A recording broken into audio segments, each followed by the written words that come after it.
I'm Margaret Ryan at the UN Climate Talks in Copenhagen, Denmark, and I'm talking now with Ahmed Djoghlaf.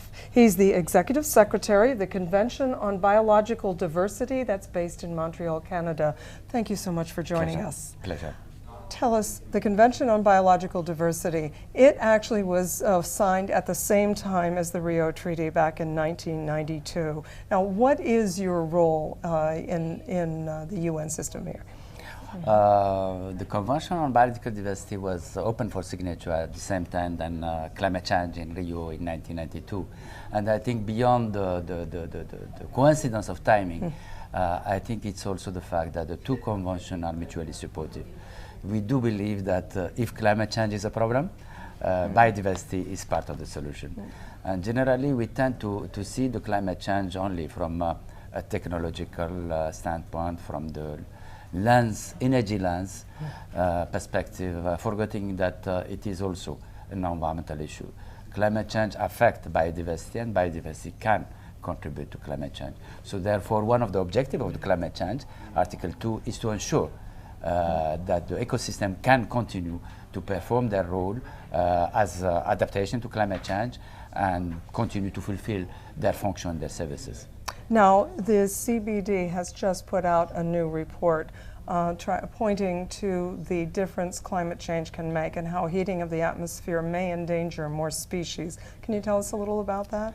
I think in 2007, the IPCC report, the fourth assessment on climate change, have demonstrated that, that before the end of the century, 30% of all known species may disappear, owing only to climate change. We have requested the 190 parties, 93, sorry, to submit their national reports on how they have implemented what we call the Johannesburg target. At the World Summit on Sustainable Development, the leaders of the world decided to substantially reduce the rate of loss of biodiversity by 2010.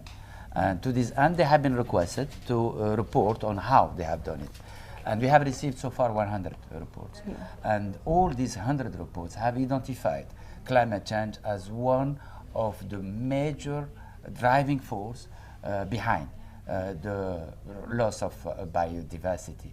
So the biodiversity community has, as early as 2001, identified biodiversity as a main contributor to the climate change agenda. So the first meeting on climate change and biodiversity was held in 2001 in Helsinki.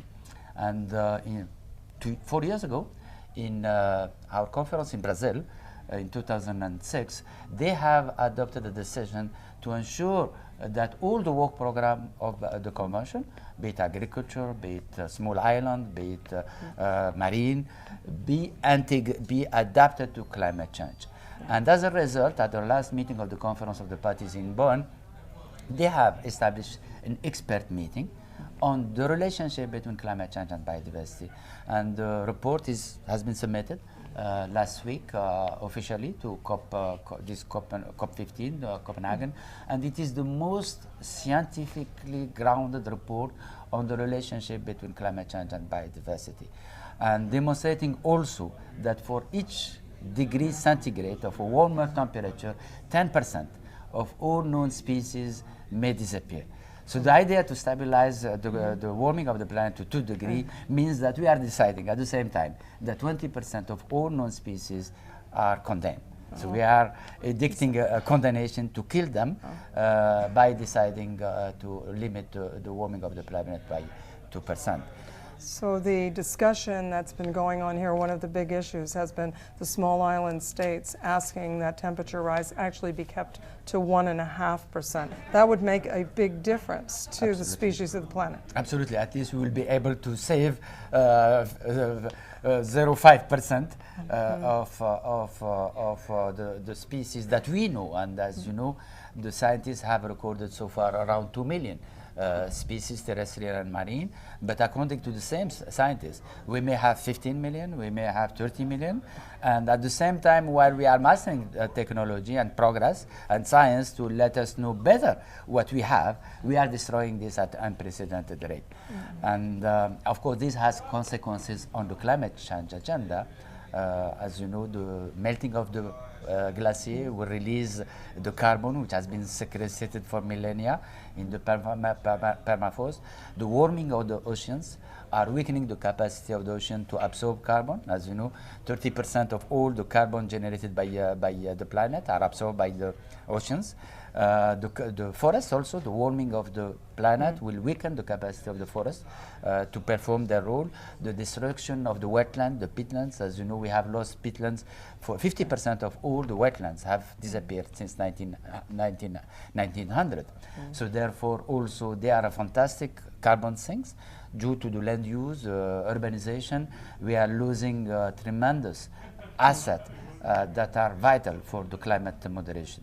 We have also issued another report on ocean acidification, also prepared by the it's the most scientific report on demonstrating how the warming of the planet is increasing the ocean acidification and predicting by 2050 there will be 150% increase in the rate of acidification, which is unheard of for the last 20 million of years. What does that mean? That will make it difficult for a lot of species in the ocean to survive? Absolutely, and this means, you know, all the coral reef in the deep water, in the cold water, will be affected, and therefore, as you know, the coral reef in deep water are the food chain, like the coral in the tropical areas, and therefore this will mean, and as you know, the deep water is a tremendous treasure of that we have yet to discover.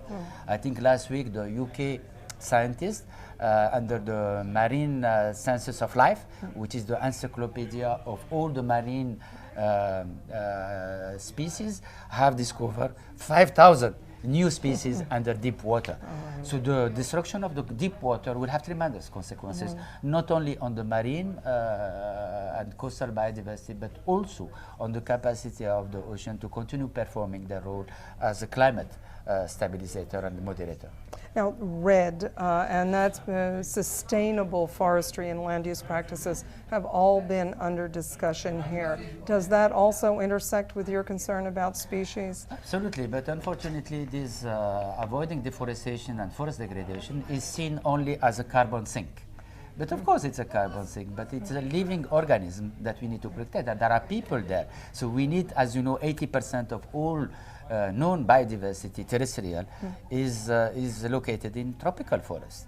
And unfortunately 13 million of hectares are being destroyed every year. So by destroying this forest, and especially the tropical forests, which are the lung of the atmosphere, as you know, for each human being, we owe one breath from the forest and another way, and one from the oceans.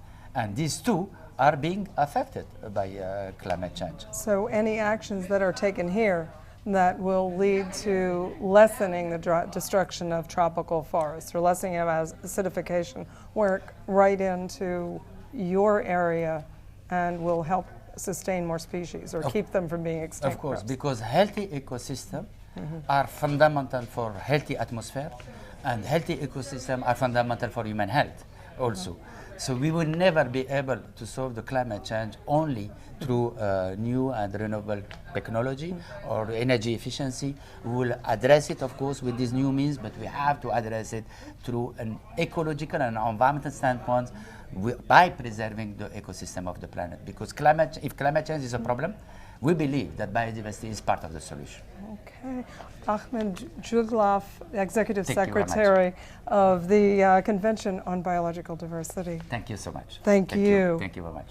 I'm Margaret Ryan at the UN Climate Talks in Copenhagen for Clean Skies News.